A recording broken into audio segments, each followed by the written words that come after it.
you got this popular message out there. They say you're a mess. I mean, you're a mess, and you're messy, and you're miserable, and you're a poor excuse for a child of God. But don't you worry.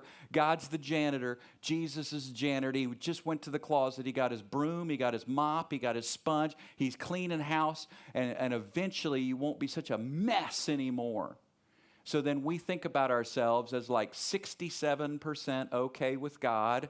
And then we've got this huge doctrine about how Jesus is cleaning up the mess. And we glorify that process. And we talk about that process all the time. In some circles, it's all you hear is this morbid, dark process. God doesn't work that way with you. He doesn't have some morbid, lengthy process where you need to get better, always in your face, always in focus. Oh my goodness, look at you. You need some major work. No, you've been recreated in Christ Jesus. You are His workmanship.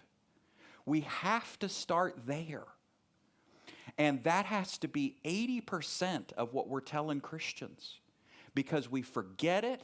And then we forget it again. And then as soon as we forget it again, we start thinking about ourselves as, I'm under construction. God put the cones out again. God put the highway cones. There's orange cones all over. And here we go again, I'm just a person in process, and I'm a mess, and we teach this stuff. And if we don't have the 80%, and we blow up the 20%, which is growth and learning, then we've done a disservice to the gospel.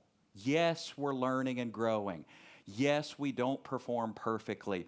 But folks, I don't care how you're performing in any given moment. You're the righteousness of God. And that part needs to be proclaimed regularly to find balance and health. Otherwise, you're all about trying to be somebody that you're not yet.